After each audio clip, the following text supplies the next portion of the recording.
Hello, Creekside. Happy holidays. I'm very excited to read with you the Polar Express. This has been a great tradition we've had here at Creekside for many years, and I know not all the classes get to come down to join me for the reading of the Polar Express in the library, but I'm hoping this year everyone gets an opportunity to read it together and share some exciting stories this holiday season.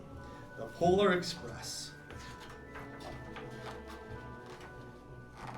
On Christmas Eve, many years ago, I lay quietly in my bed. I did not rustle the sheets. I breathed slowly and silently. I was listening for a sound a friend told me I'd never hear, the ringing of Santa's sleigh. There is no Santa, my friend had insisted, but I knew he was wrong. Late that night I did hear sounds, though not of ringing bells. From outside came the sounds of hissing steam and squeaking metal. I looked through my window and saw a train standing perfectly still in front of my house. It was wrapped in an apron of steam. Snowflakes fell lightly around it. A conductor stood at the open door of one of the cars. He took a large pocket watch from his vest, then looked up at my window. I put on my slippers and robe. I tiptoed downstairs and out the door. "All aboard!" the conductor cried out. I ran up to him. "Well," he said, "are you coming?" "Where?" I asked. "Why, to the North Pole, of course," was his answer. "This is the Polar Express." I took his outreached hand and he pulled me aboard.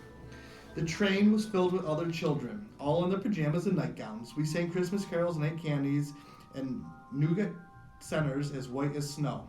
We drank hot cocoa as thick and rich as melted chocolate bars. Outside, the lights of towns and villages flickered in the distance as the Polar Express raced northward. Soon, there were no more lights to be seen. We traveled through the cold, dark forest where lean wolves roamed and white-tailed rabbits hid from our train as it thundered through the quiet wilderness. We climbed mountains so high it seemed as if we would scrape the moon, but the Polar Express never slowed down. Faster and faster we ran along, rolling over peaks and through valleys like a car on a roller coaster. The mountains turned into the hills and the hills to snow-covered plains. We crossed a barren desert of ice, the great polar ice cap. Lights appeared in the distance. They looked like the lights of a strange ocean liner sailing on a frozen sea. "There," said the conductor, "is the North Pole." The North Pole was a huge city standing alone at the top of the world, filled with factories where every Christmas toy was made. At first we saw no elves. "They are gathering at the center of the city," the conductor told us. "That is where Santa will give the first gift of Christmas." "Who receives the gift?" we all asked. The conductor answered, "He will choose one of you." "Look," shouted one of the children, "the elves!" Outside we saw hundreds of elves. As our train drew closer to the center of the North Pole, we slowed to a crawl. So crowded were the streets with Santa's helpers. When the Polar Express could go no further, we stopped and the conductor led us outside. We pressed through the crowd to the edge of a large open circle. In front of us stood Santa's sleigh. The reindeer were excited. They pranced and paced, ringing their silver sleigh bells that hung from their harnesses. It was a magical sound, like nothing I'd ever heard. Across the circle, the elves moved apart and Santa Claus appeared. The elves cheered wildly. He marched over to us and pointing to me said, "Let's have this fellow here." He jumped into a sleigh. The conductor handed me up. I sat on Santa's knee and he asked, "Now, what would you like for Christmas?" I knew that I could have any gift I could imagine, but the one thing I wanted most for Christmas was not inside Santa's big bag. What I wanted more than anything was one silver bell from Santa's sleigh. When I asked, Santa smiled. Then he gave me a hug and told an elf to cut a bell from a reindeer's harness. The elf tossed it up to Santa. He stood, holding the bell high above him, and called out, "The first gift of Christmas."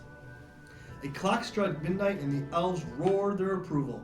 Santa handed the bell to me and I put it in my bathrobe pocket. The conductor helped me down from the sleigh. Santa shouted out the reindeers' names and cracked his whip. His team charged forward and climbed into the air. Santa circled once above us, then disappeared in the cold, dark polar sky. As soon as we were back inside Polar Express, the other children asked to see the bell. I reached into my pocket, but the only thing I felt was a hole. I had lost the silver bell from Santa Claus's sleigh. "Let's hurry outside and look for it," one of the children said, but the train gave a sudden lurch and started moving. We were on our way home. It broke my heart to lose the bell. When the train reached my house, I sadly left the other children. I stood at my doorway and waved goodbye. The conductor said something from the moving train, but I couldn't hear him. "What?" I yelled. He cupped his hands around his mouth. "Merry Christmas!" he shouted. The Polar Express let out a loud blast from its whistle and sped away. On Christmas morning, my little sister and I opened our presents. When it looked as if everything had been unwrapped, Sarah found one last small box behind the tree.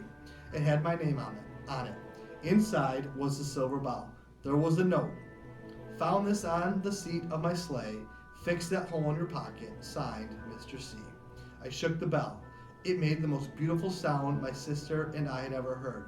But my mother said, "Oh, that's too bad." "Yes," said my father, "it's broken." When I'd shaken the bell, my parents had not heard a sound.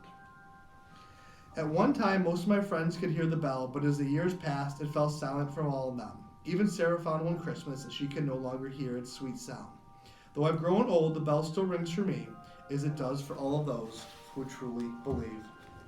Thank you, Creekside, so much for joining me for this special reading of the Polar Express, one of my favorite stories of all time. Wishing you and your family and loved ones a very happy holiday season, and remember, it's always real if you believe. So keep believing in the spirit of the holiday season, and take care.